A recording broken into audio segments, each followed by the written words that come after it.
Hello everyone, welcome to Java programming course. In this series of Java programming, we will see that how to develop a complete application using Java and databases.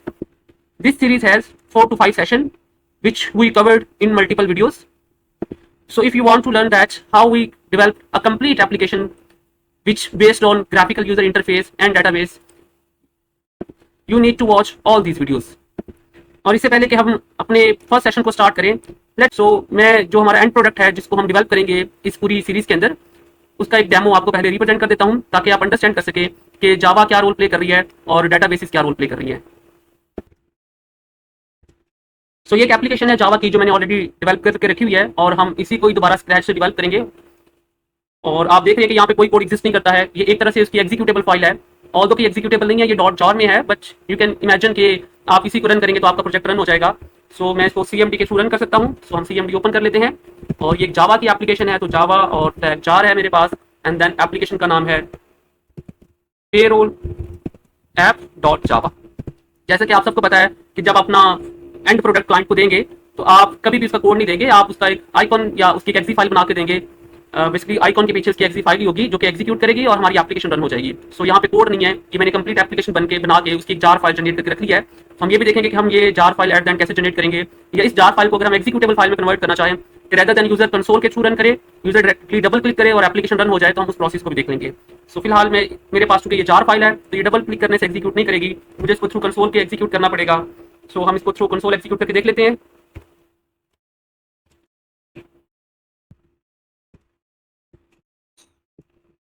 जब command line पे आप run करेंगे payroll app को तो ये आपकी app कुछ इस तरह से एग्जीक्यूट कर जाएगी। सो मैंने इस ऐप के ऊपर ऑथेंटिकेशन सेट की हुई है, दैट मीन के एप्लीकेशन विदाउट लॉगिन की एक्सेस नहीं होगी। और सबसे पहले आपने यूजर नेम एंटर करना है। सो लेट्स से ये मेरा यूजर नेम है, ये पासवर्ड की फील्ड है। उसके बाद हम लॉगिन करेंगे और अगर हमारा ईमेल और पासवर्ड ठीक है, क्रेडेंशियल मैच कर जाती हैं, तो हमारे पास ये कुछ मॉड्यूल्स हैं जिन मॉड्यूल्स को हम नेक्स्ट फॉर्म से एक्सेस कर सकते हैं। सो ये एप्लीकेशन एक एम्प्लॉय पेरोल की एप्लीकेशन है जिसमें डिफरेंट एम्प्लॉयज का हम पेरोल मैनेज कर रहे हैं, और वो जो एम्प्लॉयज हैं वो डिफरेंट डिपार्टमेंट से बिलोंग करते हैं, तो एक डिपार्टमेंट का मॉड्यूल है। और देन हम सारे एम्प्लॉयज की सैलरीज यहाँ से जाके ऐड कर सकते हैं, किसी भी मंथ की सैलरी उनकी। सो ये मॉड्यूल कुछ इस तरह से काम कर रहा है। सो लेट्स से अगर मैंने सबसे पहले कुछ डिपार्टमेंट्स क्रिएट करने हैं तो मैं डिपार्टमेंट पे जाऊँगा, तो मेरे पास ये डिपार्टमेंट का मॉड्यूल ओपन हो जाएगा और यहाँ से हम न्यू डिपार्टमेंट ऐड कर सकते हैं, डिपार्टमेंट्स को व्यू कर सकते हैं, डिलीट कर सकते हैं, अपडेट कर सकते हैं। दैट मीन कि पूरा क्रेड ऑपरेशन हम परफॉर्म कर सकते हैं। लेट्स से अगर मैंने एक न्यू डिपार्टमेंट ऐड करना है विच इज लाइक मेरा पहला डिपार्टमेंट जो है वो अकाउंटिंग का है, तो मैं यहाँ पे डिपार्टमेंट का नाम लिखूंगा, ऐड करूंगा, तो ये डिपार्टमेंट यहाँ पे ऐड हो जाएगा। लेट्स से मेरे पास एक और डिपार्टमेंट है विच इज मैन्युफैक्चरिंग, ऐड किया तो ये डिपार्टमेंट भी यहाँ पे ऐड हो गया। फिर मेरे पास एक और डिपार्टमेंट है लेट्स से HR के नाम से, इसको ऐड किया तो ये भी यहाँ पे ऐड हो जाएगा। सो दैट मीन कि हम यहाँ से डिफरेंट डिपार्टमेंट्स ऐड कर सकते हैं और ये रिकॉर्ड परमानेंटली बैकएंड में डाटाबेस में जाके हमारे पास सेव हो रहा है। सिमिलरली अगर हम इसी तरह किसी डिपार्टमेंट्स को जाके एडिट करना चाहें, जैसे कि लेट्स से मैंने HR वाले डिपार्टमेंट को एडिट करना है, तो मैं इसको सेलेक्ट करूंगा यहाँ पे, तो ये खुद ही फील्ड हो जाएगा। और फिर हम इसका नाम चेंज कर देते हैं ह्यूमन रिसोर्स मैनेजमेंट और अपडेट पे क्लिक करेंगे तो ये रिकॉर्ड यहाँ पे अपडेट हो जाएगा।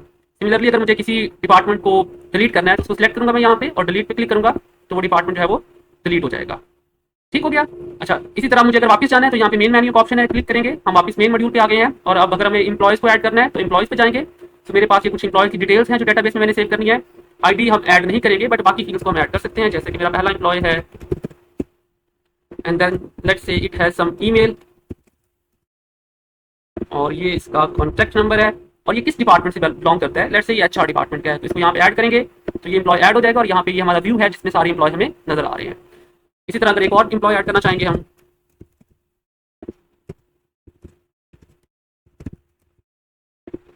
सो मेरा ये एक और एम्प्लॉय है जो मैन्युफैक्चरिंग से है, लेट्स से ऐड करेंगे तो ये वाला एम्प्लॉय यहाँ पे ऐड हो जाएगा। लेट्स से इस एम्प्लॉय का मुझे जस्ट ईमेल अपडेट करना है, सो अपडेट पे क्लिक करेंगे तो हमारा ये एम्प्लॉय यहाँ पे इसका ईमेल अपडेट हो जाएगा। और एक क्लियर का बटन भी दिया मैंने ताकि हम सारी फील्ड्स को, सॉरी इसके बैकएंड पे अभी कोड नहीं काम कर रहा है, बट हम एक क्लियर का बटन ऐड करके उसके बैकएंड के ऊपर ये कोड सेट कर सकते हैं कि ये सारी फील्ड्स हमारी यहाँ से क्लियर हो जाए। सिमिलरली इसी तरह हमने किसी एम्प्लॉय को डिलीट करना है, हम इसको सेलेक्ट करके डिलीट भी कर सकते हैं। सो ये एम्प्लॉय हमारा डिलीट हो गया। वापस हमें मेन मेन्यू में जाना है तो यहाँ पे क्लिक करके वापस मेन मेन्यू में आएंगे। सिमिलरली इसी तरह हम सैलरीज ऐड कर सकते हैं एम्प्लॉयज की, और फिर हम डिफरेंट पे रोल्स यानी मंथ वाइज भी उनकी सैलरीज जो है वो उनका रिकॉर्ड सेव कर सकते हैं। और जब हम इन मॉड्यूल से हमारा टास्क कंप्लीट हो जाएंगे तो फिर हम यहाँ से एग्जिट कर सकते हैं। सो ये एक डेस्कटॉप एप्लीकेशन है जो कि एम्प्लॉय के पेरोल को रिप्रेजेंट कर रही है और इसको हमने बहुत कॉम्प्लेक्स नहीं किया होगा, बिजनेस लॉजिक के पॉइंट ऑफ व्यू से बहुत सिंपल सी एप्लीकेशन है। तो हम देखेंगे कि अगर हम इस तरह की एप्लीकेशन फ्रॉम स्क्रैच डेवलप कर रहे हैं तो हम किस तरह से डेवलप कर सकते हैं। हमारा ये कोर्स दो मॉड्यूल्स में डिवाइड होगा। मॉड्यूल 1 के अंदर हम कुछ थ्योरेटिकल कंपोनेंट भी डिस्कस करेंगे और फिर हम ग्राफिकल यूजर इंटरफेस डिजाइन कर लेंगे। मेन फेज 1 के अंदर कोड बहुत कम होगा, हम ज्यादा टाइम स्पेंड करेंगे ग्राफिकल यूजर इंटरफेस को डेवलप करने के अंदर। एंड देन मॉड्यूल 2 के अंदर हम डिफरेंट ऑपरेशंस को डिस्कस करेंगे। एंड आई विल ट्राई कि हम हर वीडियो को मैक्सिमम सिंपल रखने के लिए हम एक वीडियो के अंदर एक ही ऑपरेशन को डिस्कस करेंगे। लेट्स से कि हम एक वीडियो के अंदर क्रिएट का ऑपरेशन, देन रीड का, देन अपडेट का, देन डिलीट का ऑपरेशन डिस्कस कर लेंगे। ये कुछ प्री रेक्विजिट हैं जो कि डेफिनेटली आपने लाजमी इंस्टॉल करनी है। आप इक्लिप्स को इंस्टॉल करेंगे या फिर आप अपाची नेटबीन को भी इंस्टॉल कर सकते हैं या फिर इंटेलिजे के नाम से आपके पास एक आईडी है। सो आपके पास एक आईडी होना चाहिए और उस आईडी के अंदर अगर आपने ग्राफिकल यूजर इंटरफेस डेवलप करना है जिसके लिए स्विंग्स का पैकेज होता है आपके पास, तो स्विंग्स के पैकेज के लिए आपको विंडो बिल्डर चाहिए होता है। सो ग्राफिकल यूजर इंटरफेस के लिए विंडो बिल्डर्स को आप उसके अंदर इंटीग्रेट कर लेंगे। एंड देन फिर डेटाबेस से कम्युनिकेट करने के लिए एक जे कनेक्टर रिक्वायर्ड होगा। नीचे एक लिंक दिया हुआ है जहां से जाके आप जे कनेक्टर भी डाउनलोड कर सकते हैं। बल्कि मैं आपको दिखा भी देता हूँ कि आपने कैसे करना है। सो ये आपके पास जो है वेबसाइट है, उसका लिंक दिया हुआ है। यहाँ से जाके आपने अपना ऑपरेटिंग सिस्टम सेलेक्ट करना है। लेट्स से अगर आपका ऑपरेटिंग सिस्टम यूबंटो का है तो आप यूबंटो सेलेक्ट कर लेंगे, और अगर आप विंडोज के साथ जा रहे हैं तो आप प्लेटफॉर्म इंडिपेंडेंट सेलेक्ट करेंगे। आपके पास यहाँ पे कुछ लिंक्स आ जाएंगे, इसके अंदर कोशिश करें आपके आपने ये जिप फाइल डाउनलोड कर लेनी है। सो इस जिप फाइल के अंदर आपके पास एक और जावा की फाइल होगी और आपको वो वाली फाइल जो है वो हमेशा ऐड करनी पड़ेगी अपने उस प्रोजेक्ट के अंदर जिस प्रोजेक्ट के अंदर आपने जे कनेक्टर को यूज करना है। सिमिलरली आपको एक और एप्लीकेशन चाहिए होगी, चूंकि MySQL एक सेपरेट DBMS है कंप्लीट, जिसके लिए आपको ZAMP या WAMP इंस्टॉल करना पड़ेगा। तो ये उसका होम पेज है, यहाँ पे जाके आप डिफरेंट PHP के वर्जन के अकॉर्डिंगली इसको डाउनलोड कर सकते हैं। बट कोशिश करें कि जो सबसे अपडेटेड वर्जन है आप वही डाउनलोड कर लें, जैसे कि 8.2.12। तो ये 149 MB का ये एक्सी फाइल होगी, आप इसको डाउनलोड करके इंस्टॉल कर लेंगे। एंड देन जब आप इसको इंस्टॉल कर लेंगे तो आपके पास ZAMP सर्वर आ जाएगा। आपने इस ZAMP एप्लीकेशन को ओपन कर लेना है। ZAMP कंट्रोल पैनल को आप ओपन करेंगे और ZAMP कंट्रोल पैनल में आके आपने कुछ सर्विसेज हैं जिनको आपने ऑन कर लेना है और इन सर्विसेज के थ्रू आपको डेटाबेस मिल जाएगी। जैसे कि ये मेरे पास ऑलरेडी सर्विसेज ऑन है, आपके पास ये बाय डिफॉल्ट स्टॉप होंगी। सो आपने MySQL की सर्विस को स्टार्ट करके यहाँ पे एडमिन पे क्लिक करेंगे, आप MySQL के होम पेज पे लैंड कर जाएंगे। सो यहाँ पे जाके आपने एक नया डेटाबेस क्रिएट करना है। उस डेटाबेस में आपने जो भी सिस्टम डेवलप करना होगा आप उसके टेबल क्रिएट करेंगे, टेबल्स की डिफरेंट फील्ड्स क्रिएट कर लेंगे। सो जैसे कि मैंने अपने सिस्टम के लिए ऑलरेडी डेटाबेस डेवलप की हुई है, डेटाबेस का नाम है पेरोल DB। सो इसमें डिपार्टमेंट्स हैं, डिपार्टमेंट्स में फिर कुछ इंप्लॉयज हैं, फिर उन इंप्लॉयज की सैलरी है, फिर उनका पेरोल है, और यूजर लॉगिन एंड सिस्टम को मेंटेन करने के लिए मैंने यहाँ पे एक यूजर का टेबल भी बनाया हुआ है। तो चूंकि मैंने ऑलरेडी इनकी एप्लीकेशन डेवलप की हुई है तो यहाँ पे ऑलरेडी कुछ रिकॉर्ड भी एग्जिस्ट करता है। सो हम अपनी एप्लीकेशन डेवलपमेंट स्टार्ट करने से पहले इसको क्लियर कर देते हैं। सो रिकॉर्ड को क्लियर करने के लिए हम यहाँ पे ट्रंकेट का ऑप्शन यूज कर सकते हैं ताकि पिछला रिकॉर्ड सारा हमारा फ्लश हो जाए और हम एक फ्रेश एप्लीकेशन जो है वो दोबारा से स्टार्ट कर लें।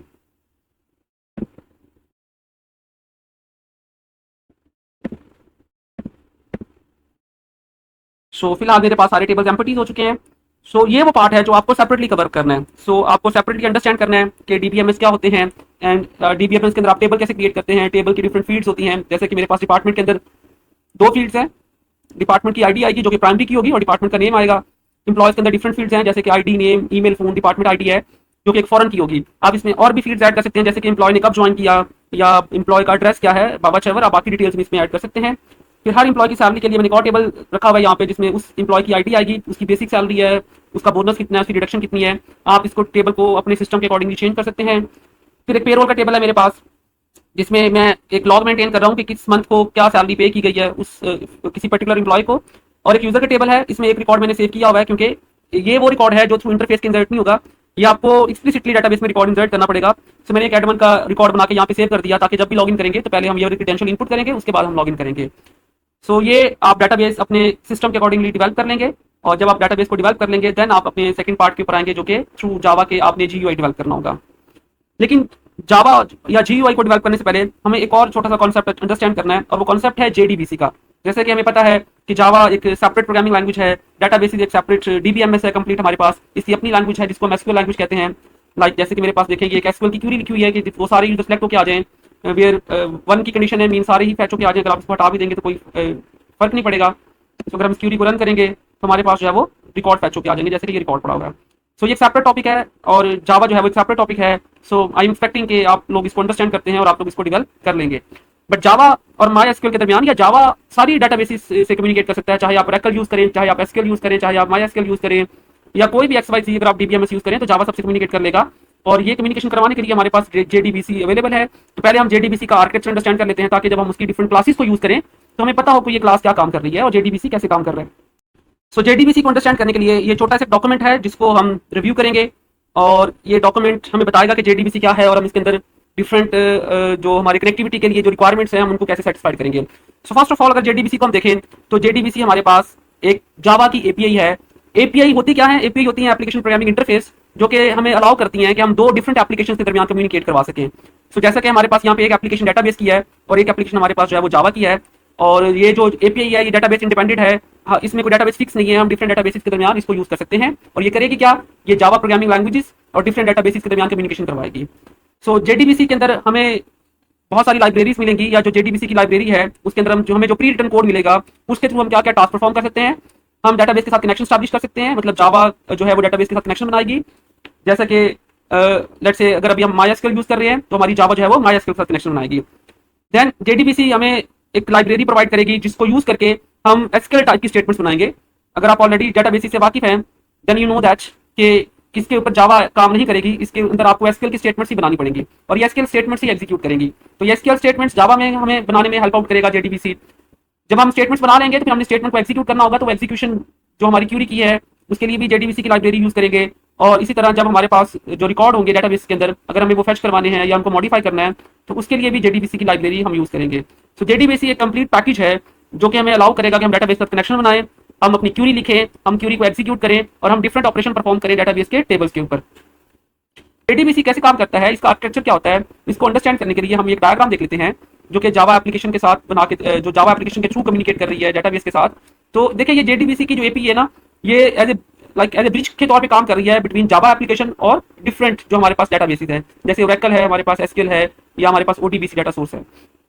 सो जेडीबीसी क्या करेगी, जावा लेट्स से हमने रिकॉर्ड इंसर्ट करना है या हमें रिकॉर्ड फेच करके जावा एप्लीकेशन में उसको व्यू करवाना है, तो थ्रू जेडीबीसी एपीआई हम ये काम करेंगे। तो जब हमने जेडीबीसी एपीआई को यूज करना है तो उसके लिए हमारे पास जेडीबीसी के डिफरेंट ड्राइवर मैनेजर हैं और हर डिफरेंट टाइप ऑफ डेटाबेसेस के लिए हमारे पास डिफरेंट ड्राइवर है।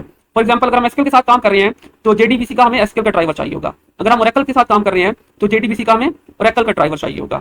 सो जेडीबीसी के अंदर हमारे पास अगर हमने एपीआई को यूज करना है तो सबसे पहले हमें इसके ड्राइवर को इनिशियलाइज करना पड़ेगा और फिर थ्रू ड्राइवर के हम बताएंगे कि हमने किस डेटाबेस के साथ कम्युनिकेट करना है। सो जब भी हम जेडीबीसी के कंपोनेंट्स को देखेंगे तो सबसे पहला कंपोनेंट हमें इसका एक ड्राइवर मैनेजर मिलेगा और ये डिफरेंट डेटाबेसेस के लिए डिफरेंट होंगे। ड्राइवर मैनेजर के अंदर हमें डिफरेंट ड्राइवर्स मिल जाएंगे, जैसा कि हम देख पा रहे हैं कि ये हमारे पास यहाँ पे एक जेडीबीसी का ड्राइवर जो है वो ओरेकल के लिए है, एक एसक्यूएल के लिए है। उसके बाद जब ड्राइवर हमारे पास आ जाएगा तो हम ड्राइवर को यूज करते हुए हम किसी भी डेटाबेस के साथ अपना कनेक्शन स्टैब्लिश करेंगे और उस कनेक्शन के अंदर हम बताएंगे कि हमारे पास कौन सी डेटाबेस है, लाइक अगर हमारे पास MySQL है तो MySQL का यूजर नेम क्या है, पासवर्ड क्या है, डेटाबेस कौन सी है और MySQL का यूआरएल क्या है। जैसे फॉर एग्जांपल MySQL जो है वो एक स्पेसिफिक यूआरएल के ऊपर काम कर रही है। अगर आप इसके होम पेज पे जाएं तो ये इसका यूआरएल है localhost/phpMyAdmin, ये इसका यूआरएल है और इस यूआरएल के ऊपर बहुत सारी डेटाबेसेस हैं। अच्छा, हर डेटाबेस का अपनी कुछ इसकी क्रेडेंशियल्स भी होते हैं जिसको हम यूजर नेम और पासवर्ड कहते हैं। अगर आप नहीं सेट करते हैं तो by default user name root होता है और पासवर्ड इसका जो है वो नल होता है। सिमिलरली जब हम कनेक्शन स्टैब्लिश कर लेंगे तो फिर हम इसके थ्रू स्टेटमेंट लिखेंगे और ये हमारी एसक्यूएल की स्टेटमेंट होगी और एसक्यूएल की स्टेटमेंट जब रन होगी तो हमारे पास एक रिजल्ट सेट आ जाएगा और उस रिजल्ट सेट के अंदर हम अगर जैसे कि रिकॉर्ड फेच करके लेके आ रहे हैं डेटाबेस के अंदर से तो हमारे पास डिफरेंट रिकॉर्ड्स आ जाएंगे। इसी तरह हमारे पास एक और क्लास भी है जिसको हम एसक्यूएल एक्सेप्शन कहते हैं। अगर हमारी एसक्यूएल की क्यूरी किसी वजह से एग्जीक्यूट नहीं होगी या डेटाबेस से कनेक्शन नहीं बन पाएगा तो ये एसक्यूएल एक्सेप्शन की क्लास हमें ये बताएगी कि क्या पॉसिबल एरर है जो कि आया है। सो हमारे पास जो एरर हैंडलिंग है वो थ्रू एसक्यूएल एक्सेप्शन की हो रही होगी। ये डिफरेंट जेडीबीसी के ड्राइवर्स दिए हुए हैं। सो जैसे अगर हम किसी का कौन सा ड्राइवर है, सो लेट्स से पहले हम नेट पे जाके देख लेते हैं कि कौन सा ड्राइवर जो है हमने वो यूज करना है। सो मैं इसको डायरेक्टली सर्च कर लेता हूँ जेडीबीसी MySQL ड्राइवर, क्योंकि हम जो डेटाबेस यूज कर रहे हैं वो MySQL है।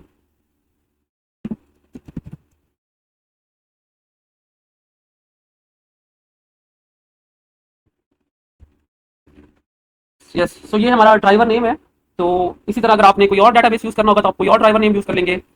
सो मैं इसको यहाँ से कॉपी करके, ये मुझे आगे इसकी जरूरत पड़ेगी तो मैं इसको यहाँ पे स्टिकी नोट पे सेव कर लेता हूँ। आप इसको डायरेक्टली गूगल से भी कॉपी पेस्ट कर सकते हैं। सो ये मैंने सेव कर लिया और मैंने ऑलरेडी जे कनेक्टर को डाउनलोड किया हुआ है, मेरे पास जैम्प ऑलरेडी है। जैसा कि आप देख रहे हैं कि मेरे पास जो है वो ऑलरेडी MySQL जो है वो काम कर रहा है। सो हमने जेडीबीसी को देखा और हमने देखा कि जेडीबीसी हमें क्या क्या कंपोनेंट्स देगा। अगर हम इसको दोबारा से एक दफा जस्ट क्विकली कंक्लूड करें तो हमारे पास कुछ ड्राइवर्स हैं, हम अपना क्रॉसपोर्डिंग ड्राइवर लोड करेंगे, कनेक्शन क्रिएट करेंगे, स्टेटमेंट क्रिएट करेंगे, क्यूरी को एग्जीक्यूट करेंगे और फिर जब हमारा टास्क कंप्लीट हो जाएगा तो हम उस कनेक्शन को क्लोज कर देंगे। अब हमारे पास कोड वाला सीक्वेंस स्टार्ट हो जाएगा और हम सबसे पहले जाकर देख लेते हैं कि हम किसी भी एप्लीकेशन के साथ डेटाबेस को कनेक्ट कैसे करेंगे। जब हम एक दफा कनेक्शन स्टैब्लिश कर लेंगे तो फिर हम उसी कनेक्शन को बार बार यूज करते रहेंगे, रादर देन कि जब भी मैंने डेटाबेस से कम्युनिकेट करना है तो मैं एक नया कनेक्शन स्टैब्लिश करूं। तो हम जाके क्लिप्स के अंदर देख लेते हैं कि हम कैसे प्रोजेक्ट क्रिएट करेंगे हम जे कनेक्टर को कैसे इंक्लूड करेंगे और हम अपने कोड को कैसे ऑर्गेनाइज करेंगे जाके इक्लिप्स के अंदर। तो अब हम इक्लिप्स पे चलते हैं। मैं यहाँ पे एक न्यू प्रोजेक्ट क्रिएट कर लेता हूँ। तो आपने यहाँ से एक न्यू जावा प्रोजेक्ट क्रिएट करना है। इस जावा प्रोजेक्ट को मैं नाम दे रहा हूँ एम्प्लॉय पेरोल का। कोशिश करें अगर ये टिक है तो आप इसको अनटिक कर दें और इसके बाद इसको फिनिश कर देते हैं। तो मेरे पास ये एक एप्लीकेशन क्रिएट हो गई एम्प्लॉय पेरोल के नाम से। अब हमने चूंकि यहाँ पे इसके डिफरेंट मॉड्यूल्स हैं और मॉड्यूल्स के डिफरेंट कंपोनेंट्स हैं आगे, तो अगर हम चाहे तो हम डायरेक्टली क्लासेस भी क्रिएट कर सकते हैं, बट जावा के अंदर कोड ऑर्गेनाइज करने के लिए हमारे पास पैकेजेस होते हैं, जिसके जैसे कि मेरे पास यहाँ पे एक और डेटाबेस का है, तो उसके लिए मैं डेटाबेस का पैकेज क्रिएट कर सकता हूँ और जितनी भी डेटाबेस रेलेवेंट क्लासेस होंगी मैं उस पैकेज के अंदर रखूंगा। फिर मेरे पास जो जीयूआई से रेलेवेंट जो काम है उसके लिए मैं एक और पैकेज क्रिएट कर सकता हूँ। जो मेरे पास लॉजिक अगर कुछ मेरी है कि डाटा इंसर्ट कैसे करना है, फैच कैसे करना है, तो उसके लिए मैं एक और पैकेज क्रिएट कर सकता हूँ और फिर इसके अंदर मैं वो वाली क्लासेस ऐड कर सकता हूँ। सो हम चाहें तो डायरेक्टली क्लासेस ऐड कर लें, या एक बेटर अप्रोच ये होगी कि हम एक पैकेज क्रिएट कर लिया करें हर काम के लिए और उस पैकेज के अंदर फिर हम डिफरेंट क्लासेस ऐड कर सकते हैं। सो जावा में पैकेज क्या होता है? जावा में पैकेज जो है वो सिमिलर क्लासेस को ऑर्गेनाइज करने का काम करता है। तो मैं अपनी अप्रोच पैकेजेस वाली रखूंगा। आप चाहें तो थ्रू पैकेजेस के लिए काम कर लें, चाहे तो आप विदाउट पैकेजेस के काम कर लें। सो अगर आपने एक नया पैकेज क्रिएट करना है, आपने सोर्स पे राइट क्लिक करना है, जो भी आपने कंपोनेंट ऐड करना है वो सोर्स के अंदर ऐड करना होता है। तो हम सोर्स पे जाके न्यू एक पैकेज ऐड कर लेते हैं। तो मेरे पास यहाँ पैकेज का ऑप्शन मौजूद है। पैकेज का नाम हम कुछ भी रख सकते हैं, बट यूजली आप पैकेज का नाम ऐसे रखेंगे। सबसे पहले आपने कॉम रखना है, फिर आप जो एप्लीकेशन डेवलप कर रहे हैं, जैसे कि मैं एप्लीकेशन जो डेवलप कर रहा हूँ वो है एम्प्लॉय पेरोल की, तो मैं इसका नाम एम्प्लॉय पेरोल या इसको खाली पेरोल करने बेशक लेट्स से मैं इसको खाली पेरोल कर लेता हूँ। एम्प्लॉय पेरोल बहुत बड़ा पैकेज का नेम हो जाएगा, पेरोल पैकेज। और इसके बाद हम एक और नाम इसमें ऐड कर देते हैं कि ये किस चीज का पैकेज है। तो मेरा पहला पैकेज जो है वो डेटाबेस से रेलेवेंट है। ठीक हो गया। तो ये मैंने इसको फिनिश किया कर दिया, तो यहाँ पे एक पैकेज ऐड हो गया। अब हम इसके अंदर बहुत सारी क्लासेस ऐड करेंगे, या वो सारी क्लासेस इसमें ऐड कर देंगे जो जो डेटाबेस से कनेक्शन बनाने के लिए, कनेक्शन को टेस्ट करने के लिए यूज होंगी। इसी तरह हम एक और पैकेज ऐड कर लेते हैं और हम इस पैकेज को नाम दे देते हैं com payroll dot let's say कि ये मेरे जीयूआई को हैंडल करेगा। जितने भी फॉर्म होंगे वो इसके अंदर होंगे। मेरे पास ये एक और पैकेज हो गया। ठीक है।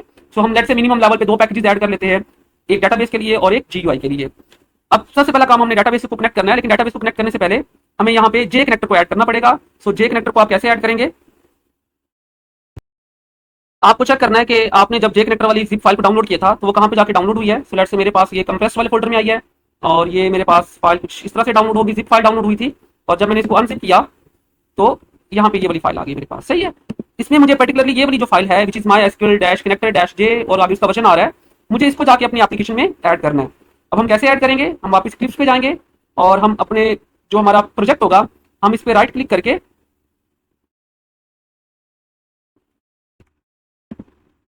बिल्ड पाथ पे जाएंगे। बिल्ड पाथ के बाद आपने कॉन्फ़िगर बिल्ड पाथ पे जाना है और कॉन्फ़िगर बिल्ड पाथ में आपने यहाँ से सिलेक्ट करना है क्लास पाथ को और क्लास पाथ में आपने यहाँ पे सिलेक्ट करना है ऐड एक्सटर्नल जार। सो ये आपको आपके कंप्यूटर की ड्राइव्स में लेके जाएगा। यहाँ से आप चले जाएंगे जहाँ पे भी आपने उसको डाउनलोड करके रखा हुआ है। तो मेरे पास कंप्रेस्ड का फोल्डर है और उसमें माई एसक्यूएल कनेक्टर का फोल्डर है और ये वो फाइल है जो मैंने ऐड करनी है। इसको ओपन किया, इसको अप्लाई करें यहाँ पे और फिर अप्लाई एंड क्लोज कर दें। ठीक है।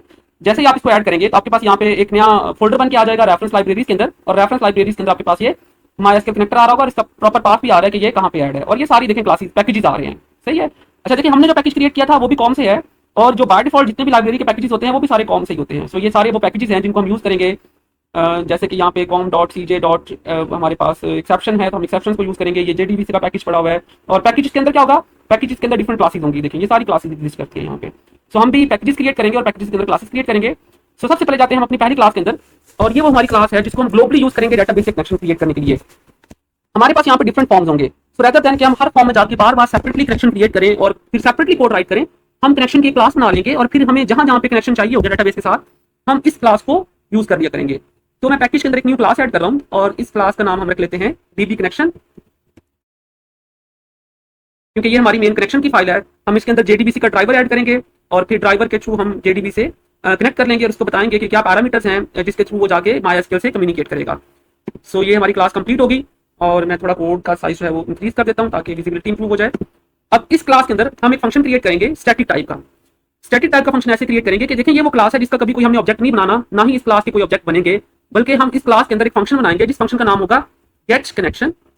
और जब भी हमें कनेक्शन चाहिए होगा तो हम इस मेथड को कॉल कर दिया करेंगे। ठीक हो गया। और मैं ये चाहता हूं कि ये मेरा जो मेथड है ये बगैर ऑब्जेक्ट के भी कॉल हो जाए, तो फिर मुझे इस मेथड को क्या बनाना पड़ेगा? मुझे इस मेथड को स्टैटिक बनाना पड़ेगा। सो स्टैटिक मेथड किसी भी क्लास के अंदर वो मेथड्स होते हैं जो कि बगैर ऑब्जेक्ट के भी यूज हो सकते हैं। सो मेरे पास एक मेथड बनेगा विच इज पब्लिक। ये पब्लिक होगा। मेथड का नाम जो है वो गेट कनेक्शन होगा, या आप इसका नाम और भी रख सकते हैं, बट फिलहाल यहाँ पे गेट कनेक्शन ज़्यादा साउंड करता है। और अगर ये मेथड होगा तो यहाँ पे हम यूज़ करेंगे ये वाली पैरेंथेसिस, और ये मेरी मेथड की बॉडी आ जाएगी। अब ये मेथड क्या रिटर्न करेगा? ये मेथड रिटर्न करेगा मेरे पास एक ऑब्जेक्ट ऑफ कनेक्शन टाइप। और ये कनेक्शन टाइप क्या है? ये हमारे पास जेडीबीसी के अंदर एक क्लास है कनेक्शन की, उसके ऑब्जेक्ट बनते हैं और उसका ऑब्जेक्ट जो है वो हमें डेटाबेस से कनेक्ट करता है। सो जब भी हम गेट कनेक्शन को कॉल करेंगे तो कनेक्शन टाइप का एक ऑब्जेक्ट जो है ये हमें रिटर्न करेगा। अब ये कनेक्शन टाइप का ऑब्जेक्ट कहाँ से आएगा? ये हमारे पास एक क्लास है जिसको हम इंपोर्ट कर लेते हैं यहाँ पे, Java dot SQL dot connection. ठीक है, तो यहाँ से ये एरर खत्म हो गया। और मैं थोड़ा इसको ठीक कर देता हूँ। ये स्टैटिक पहले आएगा, पब्लिक स्टैटिक फंक्शन की रिटर्न टाइप, और फंक्शन जो है वो कुछ ना कुछ रिटर्न करेगा। तो ये फंक्शन चूंकि कनेक्शन टाइप का एक ऑब्जेक्ट रिटर्न करेगा, तो यहाँ पे हम एक कनेक्शन टाइप का ऑब्जेक्ट बना लेते हैं। इसका नाम मैंने कॉन रख दिया और इसकी पहली वैल्यू नल है। और ये जब भी हम कनेक्शन स्टैब्लिश करेंगे तो ये हमें क्या रिटर्न करेगा? ये हमें कनेक्शन रिटर्न करेगा। ठीक हो गया। अब इस कनेक्शन में अगर तुम्हारा कनेक्शन सक्सेसफुली स्टैब्लिश हो जाएगा तो कनेक्शन की वैल्यू आ जाएगी या कनेक्शन का कोई रेफरेंस आ जाएगा। अगर कनेक्शन स्टैब्लिश नहीं हुआ तो कनेक्शन की वैल्यू जो है वो नल ही रहेगी हमारे पास। अब हमने कनेक्शन बनाना क्या कैसे है? सबसे पहले हम यूज करेंगे यहाँ पे ड्राइवर के। हमने ड्राइवर कौन सा है हमारा जिसके थ्रू हमने कम्युनिकेट करना है? सो ड्राइवर के लिए हमारे पास एक फंक्शन है जेडीबीसी का जिसको हम क्लास फॉर नेम कहते हैं, और इस क्लास फॉर नेम के अंदर हम पास करेंगे ड्राइवर का नेम। तो ड्राइवर का नेम हमने नेट से सर्च करके यहाँ पे रखा हुआ है, तो मैं इसको यहाँ से कॉपी करता हूँ और यहाँ पे इसको पेस्ट कर देता हूँ। तो सबसे पहली चीज जो हमारी जेडीबीसी एपीआई की है वो हमने बताना है कि कौन सा ड्राइवर है जिसके थ्रू हम मेंशन कर रहे हैं कि हम MySQL से कम्युनिकेट करने जा रहे हैं। तो ये हमारा पहला पैरामीटर हो जाएगा। अच्छा, इसी तरह अब आगे हमने कनेक्शन को वैल्यू असाइन करनी है। जो कनेक्शन हमने अभी पर नल रखा हुआ है, तो कनेक्शन को वैल्यू हमने कैसे असाइन करनी है? हमारे पास एक क्लास है ड्राइवर मैनेजर के नाम से, जो हमने पीछे एपीआई में डिस्कस किया। और ड्राइवर मैनेजर का एक फंक्शन है जिस फंक्शन का नाम है, ड्राइवर मैनेजर को भी पहले इंपोर्ट कर लेते हैं ताकि एरर ना दे हमें यहाँ पे।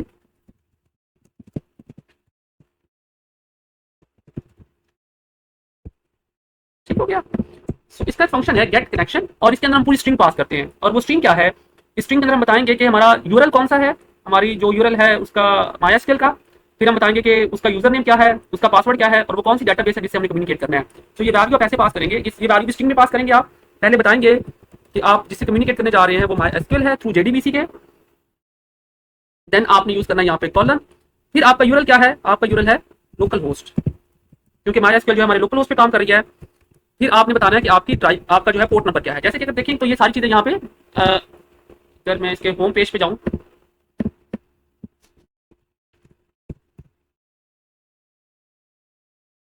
या अगर आपको ये ढूंढना है कि आपका जो है वो आपके पास पोर्ट नंबर क्या है, तो आप यहाँ पे देखें ये 3306 आ रहा है। सही है।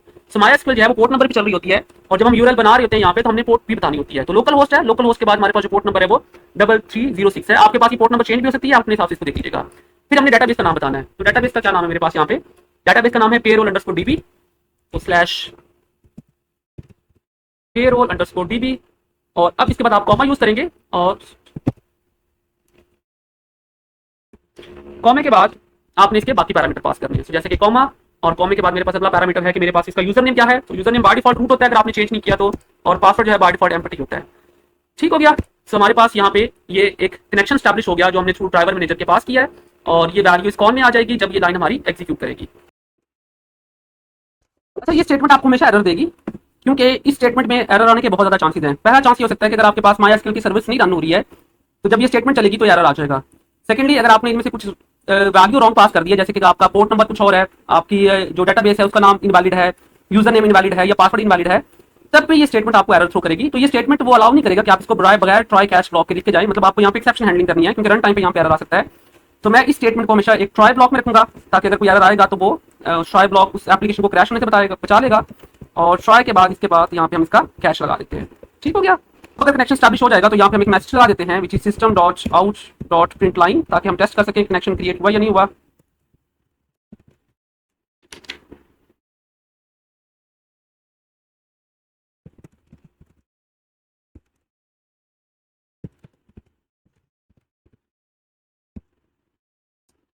और इसी तरह अगर हम यहाँ पे एक जब यहाँ पे दे रहा था सराउंडिंग में ट्राई कैश, ये हमने कर दिया। दूसरा ये कह रहा है कनेक्शन जो है वो नॉन स्टैटिक है, सॉरी।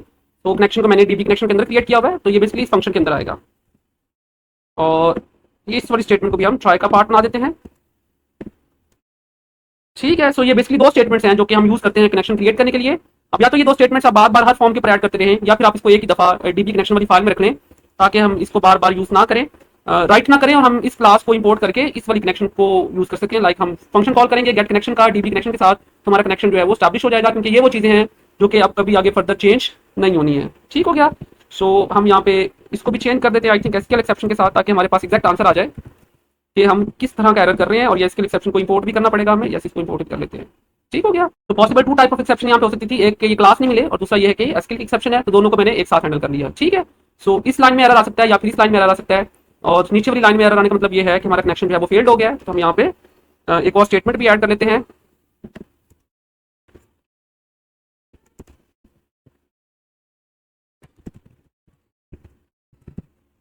ऑलराइट। सो हमारी ये क्लास कंप्लीट हो चुकी है। इसके अंदर हमने एसक्यूएल एक्सेप्शन को इंपोर्ट किया है, ड्राइवर मैनेजर को और कनेक्शन को। बाकी ये पैकेज हमेशा आएगा जब भी आप कोई क्लास पैकेज के अंदर क्रिएट करेंगे। अच्छा, अब इस कनेक्शन क्लास को टेस्ट करने के लिए हम एक और क्लास भी क्रिएट कर लेते हैं, ताकि हम चेक करें कि कनेक्शन स्टैब्लिश हुआ या नहीं हुआ। मैं यहाँ पे एक और क्लास ऐड कर लेता हूँ। इस क्लास का नाम हम टेस्ट डीबी कर लेते हैं, और ये वो क्लास है जिसके थ्रू हम चेक करेंगे कि हमारा कनेक्शन जो है वो क्रिएट हुआ या नहीं हुआ। और टेस्ट डीबी के अंदर हम जो है वो मेन मेथड भी ऐड कर लेते हैं, ताकि मेन मेथड के अंदर हम कोड करेंगे और चेक करेंगे कनेक्शन ऐड हुआ या नहीं हुआ। ठीक है। सो हमने सबसे पहले जो हमारे पास डीबी कनेक्शन हमारा पैकेज है, डीबी कनेक्शन हमारी क्लास है, हम उसको इंपोर्ट कर लेते हैं। और उसको हम कैसे इंपोर्ट करेंगे, हम यहाँ पे बताएंगे कि हमारा कौन सा पैकेज है, उस पैकेज से हमने क्या इंपोर्ट करना है। हमारा पैकेज है फॉर्म डॉट पेरोल और डॉट डीबी, और इसके अंदर से हमारी जो क्लास है उस क्लास का नाम है डीबी कनेक्शन। ठीक है। और इस डीबी कनेक्शन के अंदर पड़ा हुआ है गेट कनेक्शन, जिसको हमने करना है यूज। और ये गेट कनेक्शन हमें क्या रिटर्न करेगा, ये कनेक्शन टाइप का एक ऑब्जेक्ट रिटर्न करेगा। सो कनेक्शन ऑफ कॉन का हमने एक ऑब्जेक्ट बना दिया, और con is equal to DB connection dot get connection. ठीक है। सो इस कनेक्शन को भी हमें इंपोर्ट करना पड़ेगा यहाँ पे। सो मैं इसको भी जावा डॉट एसक्यूएल से इंपोर्ट कर लेता हूँ। सो कनेक्शन क्रिएट किया, कनेक्शन का एक ऑब्जेक्ट एम्प्टी क्रिएट किया, और हमने उसको इसके इक्वल कर दिया, क्योंकि ये वाली जो हमारी फंक्शन है गेट कनेक्शन का, वो कनेक्शन टाइप एक ऑब्जेक्ट रिटर्न कर रही है। या तो इसमें नल आ जाएगा, दैट्स मीन कि हमारा कनेक्शन स्टैब्लिश नहीं हुआ, या फिर इसमें वैल्यू आ जाएगी कि हमारा कनेक्शन वैल्यू भी आ जाएगी कि क्या कनेक्शन क्रिएट हुआ है, हमारे पास मैसेज भी आ जाएगा कि कनेक्शन सक्सेसफुली क्रिएट हो गया है। सो इसको दोबारा से रन करके देख लेते हैं एक दफा। ठीक है। Database connected successfully. Let's say अब अगर यहाँ पे कुछ एरर कर देता हूँ, मैं इस पोर्ट का नाम 3006 की बजाय 3007 कर देता हूँ, और ये यूजर नेम यहाँ पे रूट्स कर देता हूँ, एंड देन रन अगेन। ठीक है। सो ये एरर आ गया। सो दैट मीन कि अब कनेक्शन स्टैब्लिश नहीं हुआ। सो आपने ख्याल करना है, अगर आप MySQL यूज कर रहे हैं और आपने कुछ कॉन्फ़िगरेशन नहीं किए हैं, तो बाय डिफॉल्ट आपके पास भी ये सारी चीजें ऐसी की ऐसी आएंगी। सो आपका लोकल होस्ट है, लोकल होस्ट के बाद अगर आपने पोर्ट नंबर चेक करना है तो आप वो यहाँ से चेक कर सकते हैं, पोर्ट नंबर। डेटाबेस का नाम आपने खुद डिसाइड किया होगा, तो वो आप अपने हिसाब से डेटाबेस का नाम चेक कर लीजिएगा। आपने यूजर नेम सेट नहीं किया तो रूट होगा, और पासवर्ड सेट नहीं किया तो ये भी एम्प्टी होगा। इन केस अगर आपने कोई यूजर नेम या पासवर्ड सेट किया हुआ है, तो यहाँ देखिए ये यूजर नेम है, ये आप लोकल होस्ट की जगह ये भी यूज कर सकते हैं 127.0.1, और ये पासवर्ड किसी भी चीज का सेट नहीं है। सही है। तो अगर आप यहाँ से एडिट प्रिविलेजेस में जाके इसका पासवर्ड सेट कर देंगे तो पासवर्ड सेट हो जाएगा। आपके सारे यूजर नेम रूट्स ही हैं, और चाहे आप ये यूज करें चाहे आप लोकल होस्ट यूज करें, एक ही बात है। तो ये सर्वर का जो, अगर आप इस लोकल होस्ट की जगह ये वाला आईपी एड्रेस भी यूज कर लेंगे तब भी ये काम कर जाएगा। सो आई थिंक हमारा पहला सेशन जो है वो यहीं तक एंड कर देते हैं, और आप इसको अपने पास इंप्लीमेंट करके देख लेंगे। आप JDBC को इंस्टॉल अपने पास इंटीग्रेट करेंगे डाउनलोड करके, XAMPP को कॉन्फ़िगर कर लेंगे आप। XAMPP आपने इसमें MySQL को लाजमी आपने ऑन रखना है अपनी सभी सर्विस को। और फिर हमने यहाँ पे क्लास फॉर नेम में बताया कि कौन सा ड्राइवर है हमारा, और फिर ड्राइवर मैनेजर के थ्रू हमने यहाँ पे एक कनेक्शन को स्टैब्लिश किया है, और उसके लिए हमने डेडिकेटेड क्लास बना दी है। अगले सेशन में हम देख लेंगे कि हम